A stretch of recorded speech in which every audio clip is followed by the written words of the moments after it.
दूर झालं, खूप दूर झालं. पण बाबासाहेबांनी तो दिला. मी परवाला एका ठिकाणी एक वाचलं वाक्य, जिथे आम्हाला वैचारिक स्वातंत्र्य नव्हतं, जिथे आम्हाला वैचारिक स्वातंत्र्य नव्हतं, तर बाबासाहेबांनी बौद्ध धर्म देऊन आम्हाला ते वैचारिक स्वातंत्र्य निर्माण करून दिलं. मग हे वैचारिक स्वातंत्र्य ज्याच्याकडे आहे तो मनुष्य प्रत्येक बाबीवरती विचार करतो, प्रत्येक बाबी विचार करतो. वैचारिक स्वातंत्र्य ज्याला घेतलं त्याने, आणि ज्याने वैचारिक स्वातंत्र्य आजही हरवलं तो म्हणतो नाही ठेविले अनंत तैशीची राह. मला करायचं म्हणतो काहीच नाही म्हणत तो, नाही मला ते ना आहे ना. आमच्या मायमारल्याच्या पोटी तेच शब्दप्रयोग त्यांच्या कानावर दररोज पडतात. मध्यम वयात झाल्यानंतर नाही पडत, आणि मध्यम वयाच्या काही 2-3% ज्या मावल्या आहेत त्यांच्या कानावर तेच पडतात. जर त्यांचे गृहपती जर थोडेसे वेगळ्या मार्गाने चालत असतील, रस्त्याने बरोबर चालत असतील संध्याकाळच्या टायमाला, तर त्या बायलेच्या कानावरती पडतात तसे शब्द. बाई जाऊ द्या आता, जसं असं तसं आपल्या नशिबात ते शिबत, मग काय करता भोगावंच लागते, चालते आता पुढे असंच येतं ते. आणि सुरुवातीला थोडंसं भांडायला लागलं, मग मी नाही येत नाही ना बाई, नशिबात जसं तसं ते दररोजचं चालतं मग तेव्हा. पण नंतर गाडी रुळावर आली की मग काही कोणाच्या सांगायचं काम नाही. मग 2-3% अशी आपल्याला पाहायला मायमावल्याच्या बाबतीत पडते. म्हणजे आम्ही नशीब मांडणारे होतो, आणि बुद्ध म्हणतो नशीब नाही आहे, कर्म तुमच्या मनगटात आहे. चांगलं का वाईट हे तुम्ही जागायचं आणि ते कर्म करत राहायचं. चांगलं करा, वाईट करू नका, अशा पद्धतीचा बुद्धाचा उद्देश. आणि बुद्धाने त्याचा उत्तराधिकारी नेमलेला नाही. या संदर्भात देवदत्ताची आणि बुद्धाची जी काही आपण वाद पाहतो त्यांच्या दोघांचा, तो उत्तराधिकारीसाठीच आहे. बुद्ध म्हणतात माझा उत्तराधिकारी हा धम्माचा आहे. जो धम्माला बघेल तोच मला बघेल. म्हणजे जो धम्म धारण करेल त्याच्यामध्ये बुद्ध निर्माण होतील. ही 28 बुद्धाची परंपरा चालू आहे. जो धम्म धारण करेल तो बुद्ध बनेल. जो मुलगा महाराष्ट्रामध्ये आपल्या जर कधी सीईटीची परीक्षा तरी पास केली तो MBBS जाईल का नाही? न गेलेला परीक्षा पास केला जातो का? आता ते नीट, आता तर बदल अगोदरची गोष्ट तशी होती, एकच परीक्षा होती सीईटीची. मग त्याच्यातून तो इंजिनिअरिंगला जायचा, मेडिकल लाईनवर जायचा. ह्या सगळ्या गोष्टी ज्या आहेत म्हणजे तिथपर्यंत मला पोहोचावं लागेल. आम्ही आज ज्या मार्गाने बाबासाहेबांची अनुकंपा आमच्यावरती झाली, त्या बोधिसत्वाची, त्या रमाईने त्याग केला म्हणून बाबासाहेबांची अनुकंपा आमच्यावरती झाली. आमच्या मायमावल्याला तर रमाईचं माहेरचं नाव माहीत नाही काय. किती जणीला रमाईचं माहेरचं आडनाव माहिती? हातवर करा, सांगू नका एक काही. फक्त 4 जण, 4 आणि 5 जण. एक बाई आई तिकडनं 7 बसलेले संख्या मजा बघतात. ते गवे सर किती जण बसेल? मग आता 16-17 मध्ये फक्त 6 जणी सांगत असतील. आता ते बरोबर आहे का चुके त्यांचं त्यांनाच माहिती, मी काही विचारत नाही त्यांना. मग ही जर कधी आपली स्थिती असेल, पण इकडे लक्ष्मीनारायणाचा जोडा, राम म्हणजे राम सीतेचा जोडा, म्हणजे असे आमचे सर्व पाठ आहे. रामाच्या आईचं नाव काय?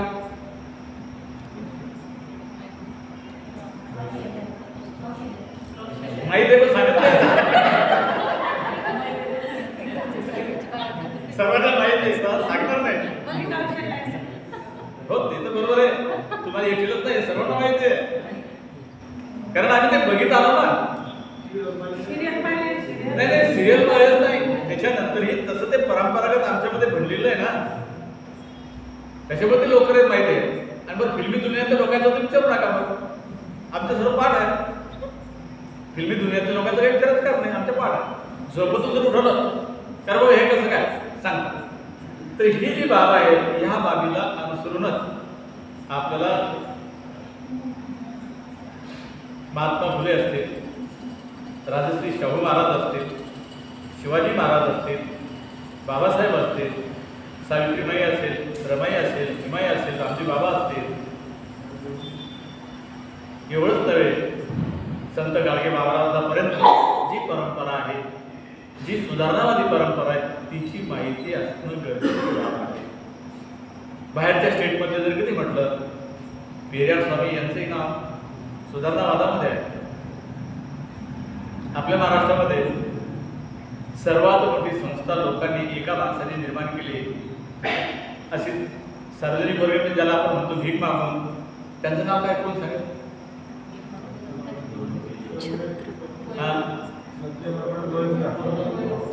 शैक्षणिक संस्था निर्माण केली, इकडे आवतच नाही ना काही. रयत संस्था आहे त्यांच्या, कितीतरी संस्था आहे त्यांच्या, एका ठिकाणी नाही. म्हणजे आम्हाला काय याच्याशी काही देणे घेणे नाही, तर हा केंद्रबिंदू आहे. म्हणून बुद्ध म्हणतात, मी मार्गदाता आहे. हा रस्ता चिखलीहून निघतो, देऊळवाड्याला जातो, हा रस्ता चिखलीहून निघतो, खामगावला जातो, हा रस्ता चिखलीहून निघतो, बुलढाण्याकडे जातो, हा रस्ता जाफराबाद चिखलीहून निघतो आणि जाफराबादकडे जातो. आता कोणत्या रस्त्याने चालायचं तुम्हाला आधी ठरवणं आहे, असा हा कर्म सिद्धांत सांगणारा बुद्ध या जगामध्ये लाईट ऑफ एशिया म्हणून मान्यता पावलेला आहे. या जगाचे किती खंड पाडलेले भाग, या जगाचे भाग किती केलेले आहेत? 5 केले. त्यातला एक एशिया खंड आहे, त्या एशिया खंडातला हा प्रकाश आहे बुद्ध. आणि त्या बुद्धाला जर कधी जगातले लोक मान्यता देत असतील, तर बाबासाहेबांनी आपल्यासाठी किती महान कार्य केलं. ते हा वैचारिक पातळीवरचा धर्म आम्हाला दिला, आणि वैचारिक पातळीवर जेव्हा धर्म आम्हाला दिला जातो, तर बुद्ध कुठल्याही चमत्काराला देव मानत नाही, कुठल्याही चमत्कारावरती विश्वास ठेवायला तयार होत नाही. जादूगार जादूचे प्रयोग जरी करत असेल, तर तो विज्ञानाचेच प्रयोग करतो असं तुझं नाही. आणि कोणत्या जादूगाराला विचारलं, शेवटी तो हेच सांगेल, नाही मला तेच करायचं, माझ्यात काही नाही, माझ्याकडे जादूटोणा नावाची कोणती वस्तू नाही, मी कोणत्या माणसाला गायब करत नाही ना काहीच करत नाही, माझी ती कला आहे. ज्याला कला आहे तो कला दाखवू शकतो. मग ही कला बुद्धांनी पाहिलेली आहे, बुद्धांनी तपासलेली आहे. म्हणून तो साक्षात्कार स्वरूपाचं कोणतंही म्हणजे चमत्कारिक बाबीवरती विश्वास ठेवायला तयार नाही. आजचं जे प्रकरण आहे, भगवान बुद्धाने स्वतः संबंधी अथवा आपल्या धम्मासंबंधी अपौरुषत्वाचा दावा मांडला नाही. त्याचा धम्म माणसाने माणसासाठी शोधून काढलेला आहे, आणि तो अपौरुषीय म्हणजे साक्षात्कारी स्वरूपाचा नाही, चमत्कार धर्मामध्ये नाही. आता आपली माणसं इतकी हुशार आहेत का, तुम्ही म्हणता चमत्कार नाही, मग त्या सत्यनारायणात आणि त्या परित्राणात काय फरक? म्हणजे अन्य माणसाची मुदत कुठपर्यंत गेली, सत्यनारायणात आणि त्या चमत्कारात काय फरक, आपल्या परित्राणपणामध्ये काय फरक? कधी आम्ही त्या संदर्भात पुस्तकी ज्ञान मिळवलं, मान्य, अनुभवात्मक काय, अनुभवात्मक ज्ञान आहे का? तर नाही. मग अनुभवात्मक ज्ञानामध्ये जेवढी ताकद आहे तेवढी पुस्तकी ज्ञानामध्ये नाही. अनुभव आहे, मग हे अनुभव ज्याच्या पाठीशी जास्तीचे असतील तो काय म्हणेल नाही हे असंच आहे, कारण आमच्या डोळ्याने जे दिसते ते कधी कधी चुकीचंही असू शकतं. आमच्या कानाने जे आम्ही ऐकतो ते सुद्धा चुकीचंही असू शकते. म्हणजे एकंदरीत भौतिक स्वरूपाच्या या 5 इंद्रियाने जे काही आम्ही जाणवत आहोत, अनुभवत आहोत, ते सुद्धा चुकीचं असू शकते. म्हणून चिंतनमय प्रज्ञा, स्रोतमय प्रज्ञा, चिंतनमय प्रज्ञा आणि अनुभवात्मक प्रज्ञा हे 3 भाग जे ज्ञानाचे पडतात. तर आम्हाला स्रोतमय प्रज्ञेतून, चिंतनमयकडे जावं लागेल आणि त्यातून आम्हाला अनुभव प्रत्यक्ष घ्यावा लागेल. जोपर्यंत आम्ही अनुभव घेत नाही तोपर्यंत काही समजत नाही. आणि जर कधी आपल्याला समजून घ्यायचं असेल तर भगवंताचा धम्मपद नावाचा एक ग्रंथ आहे, त्रिपिटक साहित्याचा धम्मपद. त्याच्यामध्ये फक्त सुत्त आहे आणि त्या सुत्ताचा बरेच जणांनी आता मराठीमध्ये अनुवाद केलेला आहे. कांबळे नावाचे एक बीएसएनएलचे अधिकारी मुंबईला राहतात. त्या धम्मपदाचे त्यांनी 6 पुस्तकं प्रकाशित केले. तसे 7 खंड होतात. 7 खंड त्यांनी प्रकाशित केलेले आहेत. 26 वक्क त्यामध्ये येतात. 423 गाथा असतात आणि त्याचं त्यांनी मराठीमध्ये भाषांतर करून दिलेलं आहे. 22 का 24 रुपयाला ते पूर्ण खंड आपल्याला उपलब्ध पोस्टेजसहित आपल्यापर्यंत येतात. ते जेव्हा वाचलं जातं, जेव्हा आपण त्याच्यावरती कसरत करतो, चिंतन करतो, तेव्हा मग आपल्या लक्षात येतं की परित्राण पाठाच्या गाथेमध्ये जसं रतनसुत्तामध्ये यानी भूतानी समागता याचा अर्थ काय ते समजतो. इकडे नाही समजणार असं आपलं. मी सांगावं तुम्ही हो म्हणावं इतकं साधं आणि सोपं नाही. तुम्ही मान्य करत नाही आणि मला पूर्ण सांगता येत नाही. त्यातली गोष्ट म्हणजे जे मी सांगायला पाहिजे जसं सांगायला तुमच्यापर्यंत पोहोचत नाही. तर ज्यांचा अनुभव जितका दाटगा राहील त्यातला ते लोक अधिक सक्षमपणे सांगू शकतात. तशाच पद्धतीने बुद्ध म्हणतात की माझा जो धम्म आहे हा माणसाने माणसासाठी शोधून काढलेला, याच्यात चमत्कार नावाची कोणतीही वस्तू नाही. पूर्वीला मीठ चमकली तर लोक चमत्कार म्हणायचे म्हणून त्याची पूजा करायची. पाऊस पडला तरी चमत्कार झाला, देवाचा कोप झाला, जास्त पाऊस झाला म्हणून त्या पूर आलेल्या नदीला सुद्धा पूजन करायचे. बाबा हे पाणी ओसरलं पाहिजे, दही तूप काय जे असेल तर टाकायचे. मग अशी पूजापाठी करणारे तसं धर्मात नाही. म्हणून ते भगवंत म्हणतात प्रत्येक धर्माच्या संस्थापकाने आपण किंवा आपली शिकवणूक दैवी असल्याचे हक्काने सांगितलेले आहे. मी जे सांगतो ते देवानं सांगितलं म्हणून मी सांगत आहे असं हक्काने अधिकारानं सांगतात. किंवा कोणी म्हणते मीच देव आहे, तुम्ही मलाच पूजलं पाहिजे, मी सांगतो तेवढंच केलं पाहिजे. काही म्हणतात नाही देवाने मला असं सांगितलं म्हणून तुम्हाला तसं करावं लागतं. जसं आपण परित्राण पाठाच्या गाथेमध्ये असं म्हणत आहोत, याचा भावार्थ कोणाला समजला का? एवमे सुतम एकं समयं भगवा सावतीयं विहरति. नंतरचं पुढचं सर्व झालं. कोण म्हणत आहे? एवमे सुतम एकं समयं भगवंतं सावतीयं विहरति जेतवने अनाथ पिंडकस्य आरामे अथको अयंतरा देवता कत्ताय केवल कंपं जेतवन उभासित्वा येन भगवा तेन उपसंगमे मित्वा भगवंतं गाथाय अद्यवासी. अशी एक कळू येते प्रत्येक गाथेच्या बाबतीत. कधी जेतवन म्हटलं जाते, कधी वेळवर म्हटलं जाते. ज्या ज्या काळात भगवंताने अशी गाथा सांगितली ते. मग हे कोण सांगत आहे? काय लॉजिक आहे तुमच्याकडे? काही आलं वाचतात कोणाच्या काही? वंदनेच्या पुस्तकात बघा बरं, पहा वंदनेचे पुस्तक पहा, मंगल गाथेमध्ये आहे. रतन सुत्तात आहे, पराव सुत्तात आहे. प्रत्येक सुत्ताची सुरुवात होताना त्याच्यात आहे. मग हे कोण म्हणत आहे?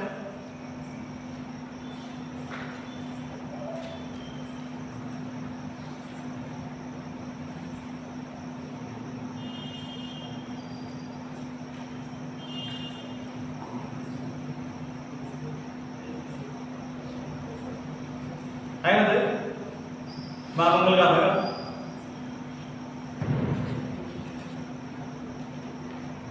अडतीस प्रकारचे महामंगल आहे.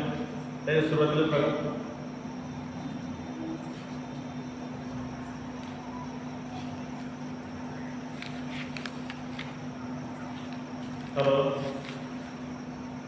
हा सांगा खरा साहेब, तुम्ही उत्तर द्या.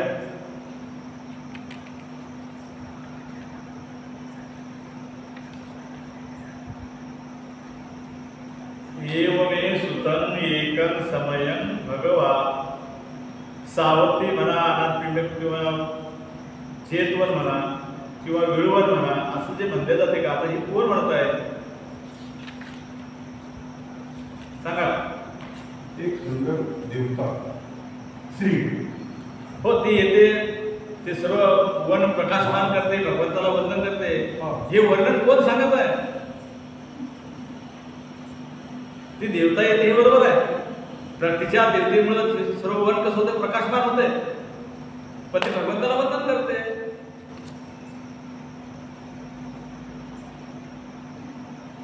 नाही आहे का? हो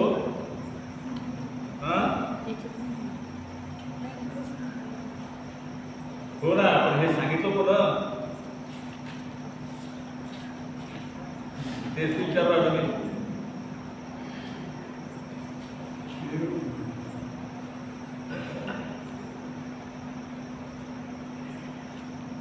नाही समजलं कोणालाच. भगवंताच्या महापरिनिब्बाणाच्या नंतर 3 महिन्यांनी जी पहिली धम्मसंगीती झाली, त्या पहिल्या धम्मसंगीतीमध्ये महाकाश्यपतीच्या अध्यक्षपदाखाली अजातशत्रूने सप्तपर्णी गृहामध्ये ती धम्मपरिषद घेतली राजगिरीला. आणि घेतल्यानंतर आनंदाला सांगितलं आपल्याला 500 अर्ध भिक्षू पाहिजे आणि तुम्ही त्याच्यामध्ये बसायला पाहिजे, पण तुम्ही अर्ध नाही आहे. 499 लोक अर्ध जमा झालेले आहेत महाकाश्यपासहित, पण आनंद अर्धपदी पोहोचलेले नाही. आणि मग भिक्षू संघाने सांगितलं की भगवंताने जे भगवंताचे सेवक झाले त्यातले आनंद हे सर्वोत्कृष्ट आहे. भगवंताचे सेवक 6 का 7 लोक आहेत, फक्त आनंद एकटा नाही. त्यांची नावं लागली तुम्ही थोड्या वेळात सांगितलं, डायरीमध्ये दिलेली, माझ्या पाठ नाही. तर भगवंत हा सर्वात टॅलेंट त्यांचा सेवक राहिलेला भगवंताचा. आणि कारण जेव्हा आनंदाची नियुक्ती केली भगवंताने, तर आनंदाने भगवंताच्या समोर काही अटी टाकलेल्या होत्या. भगवान, तुम्ही माझे पूर्वाश्रमीचे जवळचे भाऊ आहात, चुलत भाऊ आपण. त्याच्यामुळे तुम्हाला कुठलं जर राजाच्या घरचं निमंत्रण असेल, कुठलं निमंत्रण असेल, तर मी त्या निमंत्रणात येणार नाही. तुम्हाला दिलेले कापड म्हणजे चिवर जर कोणी दिले तर ते मी स्वीकारणार नाही, मला तुम्ही द्यायचे नाही. तुम्ही ज्या घरी जाल तिथे जे सूत्र पठण करणार किंवा तुम्ही जो उपदेश करणार तो जशाच्या तसा माझ्या आपल्या कुठे आल्यानंतर मला तुम्हाला सांगायला लागेल.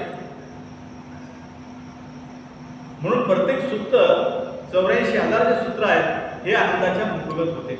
भगवंत सांगत होते आणि तो ग्रहण करायचा, पाठ करून टाका. त्याचा भावार्थ असेल, परंतु अर्धपती जागेला नाही. भिक्खू संघाने जेव्हा त्याला विनंती केली, आनंद हे काय असं चालेल तर तुम्हाला अर्धपती तयारी करावंच लागेल.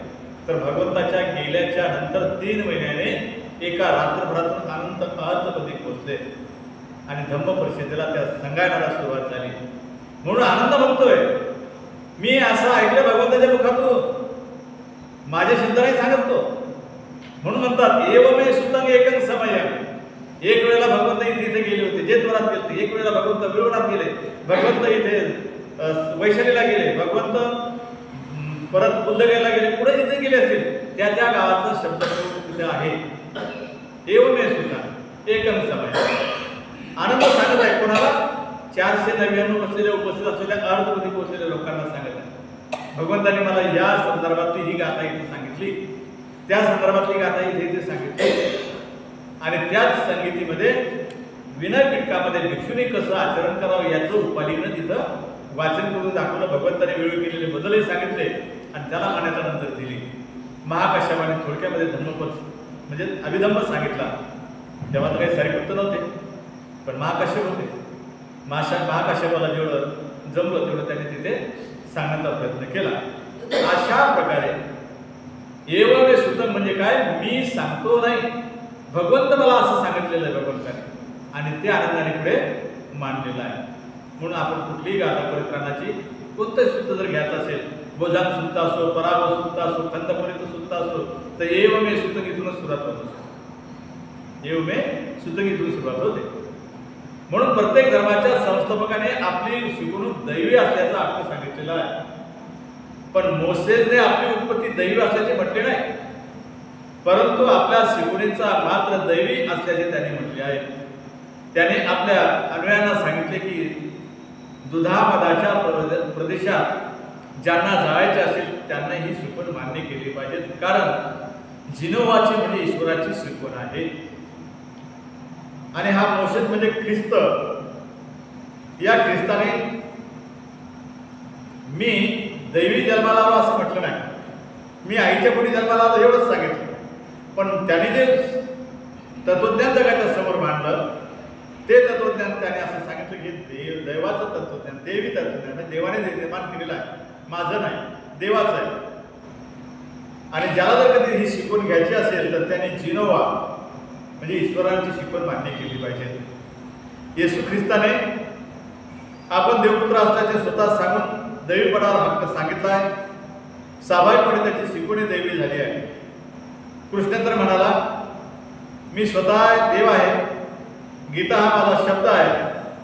आणि भगवान बुद्धाने मात्र आपल्या ज्ञानासंबंधी किंवा स्वतःसंबंधी कधीही असा दावा मांडलेला नाही. मग या जगाच्या पटलावरती येशू ख्रिस्त असेल, मोहम्मद पैगंबर असतील, भारतामध्ये देव मानणारे लोक जे आहेत, मग राम कृष्ण, ब्रह्मा विष्णू महेश, गौरी गणपती, हे जे मानणारी माणसं आहेत यांनी स्वतःला देव समजलेला आहे. आणि त्या देवाला मानणारा सुद्धा समाज आपल्याला पाहायला मिळतो. पण बाबासाहेबांनी त्यातून आपल्याला बाहेर काढलं. आणि बाहेर काढल्यानंतर त्याने हे सांगितलं की बुद्ध म्हणतात मी देव नाही, मी स्वतः असा कोणताही दावा करत नाही. कारण तो तर असं म्हणत असे की आपण इतर माणसासारखे आहोत. आपला संदेश म्हणजे एका माणसाने आपणास दिलेला संदेश आहे.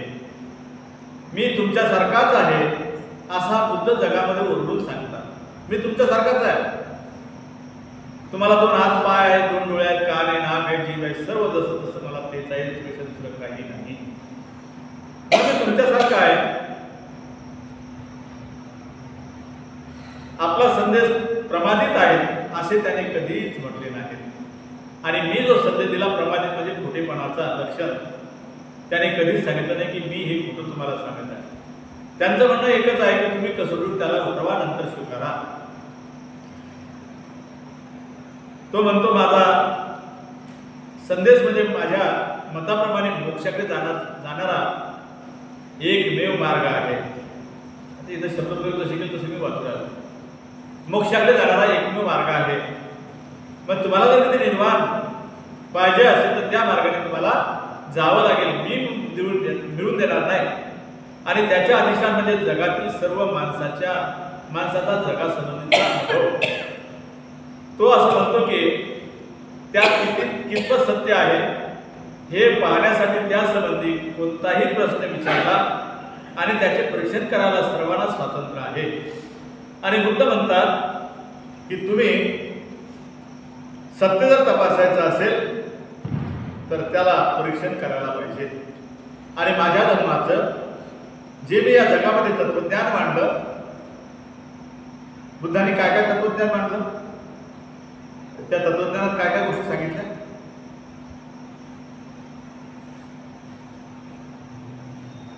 बुद्धाने जे त्यांचा धर्म सांगितला, मग या धर्मामध्ये काय काय बाबी आपल्याला माहिती आहेत.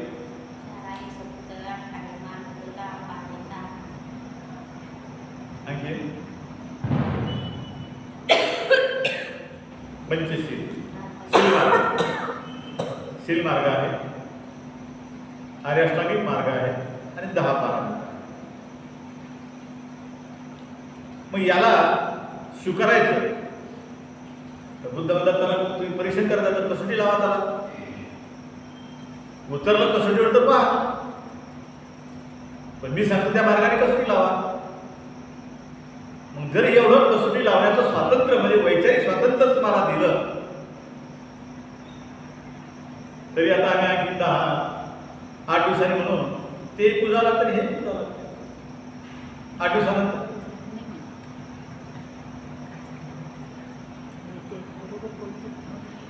8 दिवसानंतर तिकडेही टाळ्या वाजू आणि इकडेही टाळ्या वाजू, असं जे काही आमचं. मग हेही देव आहे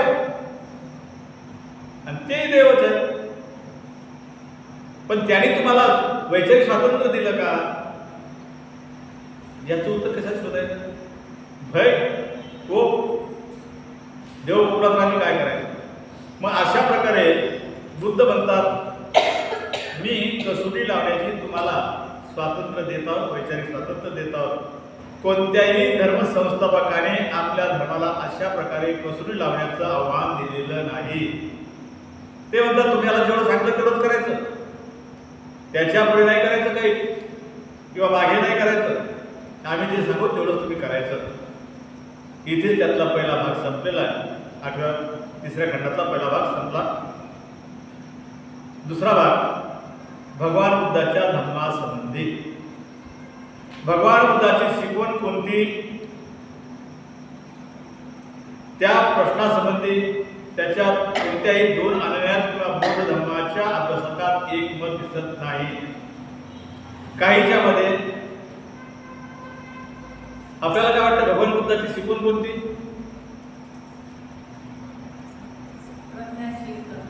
प्रज्ञाशील करणं, बरोबर आहे.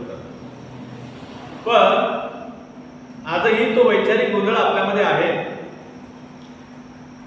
या वर्तमान स्थितीत सुद्धा वैचारिक गोंधळ आहे. काहीच्या मते समाधी हा त्या शिकवणीचा मुख्य गाभा आहे. काहीच्या मते विपश्यना म्हणजेच एक प्रकारचा प्राणायाम, विपश्यना ही महत्वाची आहे. काहीच्या मते बौद्ध धर्म केवळ दीक्षितांना सांगायचा गुप्त मंत्र आहे, तर इतरांना तो एक सर्वांना उद्देशून उघड सांगितलेला धर्म वाटतो.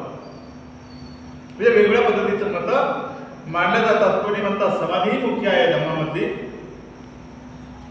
कोणी म्हणतात त्यातला प्राणायाम महत्वाचा शिकवला जातोय, आणि कोणी म्हणतात की नाही भगवंताने जे सांगितलं ना खुलं तेच खरं आहे.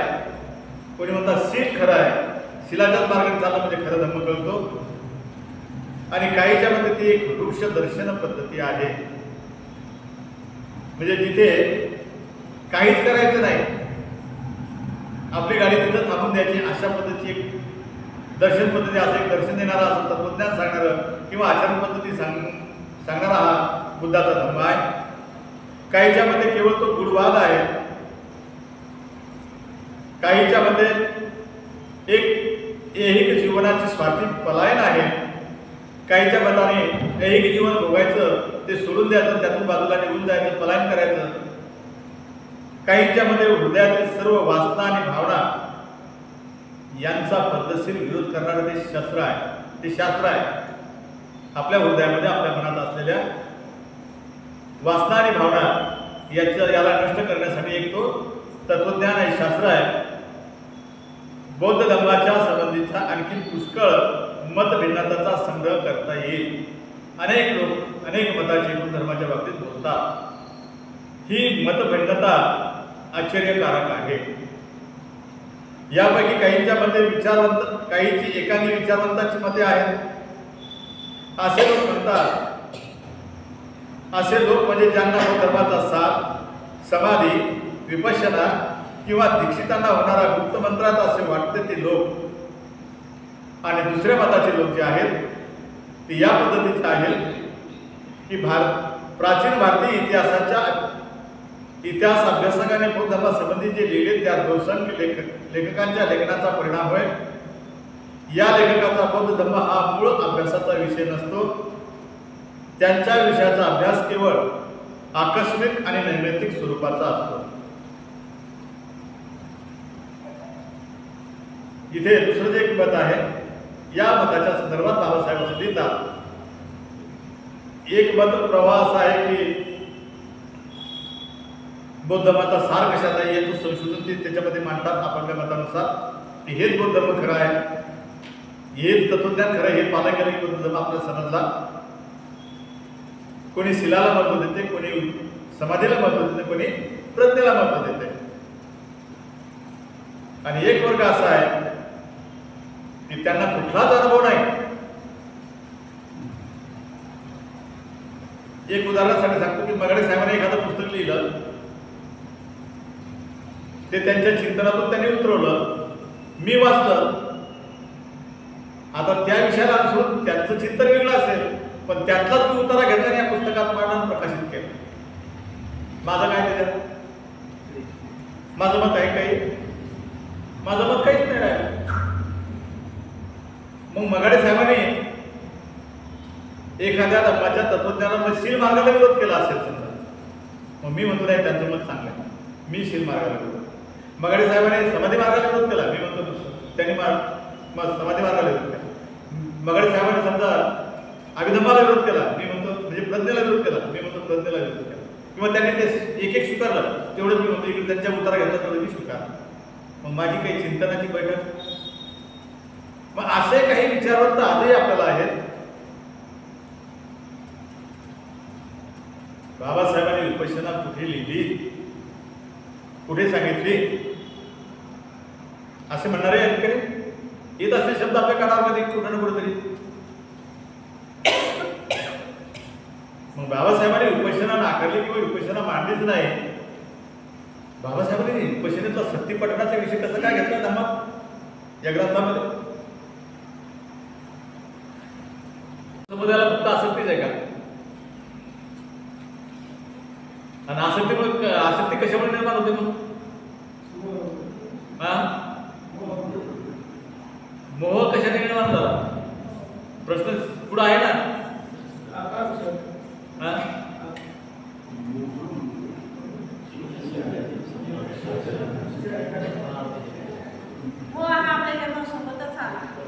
हो, पण मोह निर्माण होण्याचे कारण काय?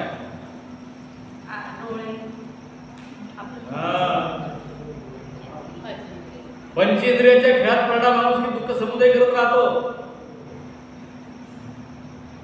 मग आता पंचेंद्रिय म्हणजे एका प्रश्नाला किती उत्तर द्यावं लागले? मग आम्ही फक्त काय करू आतापर्यंत? भगवंताने सांगितलं धम्म म्हणजे नीती, नीती म्हणजे धम्म. आपण नीती निर्माण करायची कशी? मी नीतिवान बनलो पाहिजे याच्यासाठी मार्ग सांगितले ना, ते मार्गाचं स्पष्टीकरण कोणी करत नाही आमच्याकडे. धम्म म्हणजे नीती, नीती म्हणजे धम्म हा कोण सांगते? तुमचा बाईक माझा आहे. पण नीती निर्माण करायची कशी हा बुद्धाचा धम्म शिकवतो. जसे एक फुल आहे, त्या फुलाच्या ज्या पाकळ्या आहेत त्या पाकळ्यात एक एक पाकळी जोडली तर फुलाचं आकर्षण वाढेल, पण एक एक जर नष्ट केली तर. पण आमचं कसं आहे ते त्या पाकळ्या नाही बोलायच्या आधी. बुद्ध म्हणतात तुम्हाला त्या पाकळीचं महत्व सुद्धा कळलं पाहिजे, तेव्हा ते फुल बनू शकते. तसं नाही बनत. उदाहरण फक्त पाकळी फुलच फिरत. म्हणजे आमच्या जीवनात आम्हाला सदाचरणाचा मार्ग आणायचा. सदाचरण म्हणजे धम्म म्हणजे नीतिमत्ता वाढवायची. मग हा सदाचरणाचा मार्ग कसा आचरण आणायचा हे बुद्ध शिकवतो. म्हणून बुद्धाने जो संदेश दिला या मग बुद्धाला जो संदेश बुद्धाने दिला फक्त त्यांना नकारात्मक दिला का? तर नाही, स्वीकारात्मक दिला. या प्रश्नाचे उत्तर देण्याचा आग्रह धरला असता बौद्ध धर्माचे दोन विद्यार्थी दोन मुद्द्याचा हवाला देतात आणि ते म्हणतात बुद्धाने अहिंसा शिकवली आणि बुद्धाने शांती शिकवली. त्यात आणखीन असा प्रश्न केला की बुद्धाने त्याशिवाय दुसरं काही सामाजिक संदेश दिला काय? तर बुद्धाने न्याय शिकवला. बुद्धाने प्रेम म्हणजे मैत्री शिकवली काय? बुद्धाने स्वातंत्र्य शिकवले काय? बुद्धाने समता शिकवली काय? बुद्धाने बंधुता शिकवली काय? मग बुद्धाने ह्या गोष्टी शिकवल्यात का? न्याय, बंधुत्व, स्वातंत्र्य, समता, अहिंसा या बुद्धाने शिकवल्यात का? तर उत्तर काय मिळते नंतर शेवटी? हो मिळते. मग ह्या साऱ्या गोष्टीचं जेव्हा आचरण करणारा एखादा व्यक्ती जर कधी असेल तर तो व्यक्ती काय करतो? सदाचरणाचा मार्ग आचरणात आणतो म्हणजे नीतिवान असतो. तो व्यवहारातही गेला, दोन पैसे जास्त जर कधी एखाद्याचा व्यवहार त्याचा चुकला, पण याच्या लक्षात आलं की हे दोन पैसे आपल्याला जास्त आले, ते म्हणते भाऊ तुमचा हिशोब करा, एकदा माझ्याकडे पण जास्त पैसे राहिले. पैसे कोणाचे पडेल असेल तर हातही लावणार नाही पडेल पैशाला, तसेच सोडून देतात. कारण ते दुसऱ्या नाही, माझी नाही ती वस्तू. आणि आपण तर म्हणतो पायाखाली आपण करतो. पाय देतो त्याच्यावरती का चला ना, अहो थांबा माझी चप्पल तुटली. आम्ही काय म्हणतो चप्पल तुटली आणि चप्पलच्या खाली पैसे काढून घेतो. म्हणजे असे इतके कलाकार आमच्याकडे आहेत. अशा पद्धतीचं बुद्ध शासन जर समजून घ्यायचं असेल तर आपल्याला एक एक पाकळी थोडी थोडी थोडी थोडी त्याची समजावी लागेल. नीतिवान किंवा आपण म्हणतो आसक्ती, मोह, माया हे कशाने निर्माण होतात त्याची कारण सुद्धा आपल्याला समजून घेता आली पाहिजेत, तरच तो आपल्याला धम्म समजू शकतो. म्हणून भगवान बुद्ध कार्ल मार्क्सला उत्तर देऊ शकतो काय, तर बौद्ध धर्माची चर्चा करताना हे प्रश्न प्रायतः क्वचितच उपस्थित केले जातात. माझे असे उत्तर आहे की भगवान बुद्धाला एक सामाजिक संदेश द्यायचा होता. तो वरील सर्व प्रश्नाची उत्तरे देतो, परंतु सर्व उत्तरे आधुनिक लेखकांनी आपल्या लेखनात अगदी गाळून टाकलेली आहेत. बाबासाहेब असं म्हणतात, हे बाबासाहेबांचं वाक्य खाली, बुद्धाने न्याय शिकवला का, बुद्धाने प्रेम शिकवलं का, बुद्धाने स्वातंत्र्य शिकवलं आहे का, बुद्धाने समता शिकवली का, बुद्धाने बंधुता शिकवली का, बुद्ध कार्ल मार्क्सला उत्तर देऊ शकतो का. कार्ल मार्क्सचा काय सिद्धांत आहे, शिक्षकांची भरणा जास्त आहे आपल्याकडे. कार्ल मार्क्सचा सिद्धांत काय,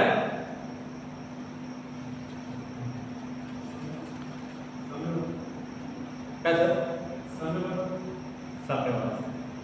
म्हणजे जगामध्ये मिळवणूक आहे असं तो म्हणतो. एक कष्टकरी समाज आहे आणि एक भांडवलशाही समाज आहे. दोन वर्गीकरण केलं समाजाचं त्याने, मानवी समाजाचं. कष्टकरी समाजाला हा भांडवलदार समाज पिळवणूक काढतो, पिळवणूक हे म्हणतो आणि त्याच्यामुळे त्यांच्यात वाद सुरू आहे. नाव त्यांनी कोणतं दिलेलं आहे, साम्यवाद. ऐकलं की असं वाटतं साम्यवाद म्हणजे समतेचा व्यवहार करणारे असते ते, पण तिथे विषमता आहे. एक मोठे लोक, एक खालचे लोक, दोनच लोक स्तर केलेले आहेत. तर त्याला उत्तर कुठे देतात का, तर बाबासाहेब म्हणतात हो, प्रत्येक प्रश्नाला इथे तुमचं उत्तर देतो. तुम्ही प्रश्न फक्त निर्माण करा, त्याचं उत्तर तुम्हाला मिळते. पण आमच्या प्रश्न निर्माण होत नाही मनात. इथे जे प्रकरण संपलेलं आहे, उद्याला भगवान बुद्धाने स्वतः केलेले वर्गीकरण काय धर्माचं ते आपण वाचन करणार आहोत. आज बुद्धांनी इतरांच्या मध्ये काय शिकवलं आणि बुद्धाचा स्वतंत्र जो धम्म आहे तो कुठल्याही चमत्कारावर आधारित नाही हे बुद्धाने आपल्याला पटवून दिलं. या बुद्धाच्या मार्गाने चालण्यासाठी आपण सर्वजण कटिबद्ध आहोत. चुका हजारदा होतील. चुकाला घाबरून आपल्या लोकांची जी मानसिकता आहे, माझ्या मायमावल्यांची, माझ्या भावाची पण आहे,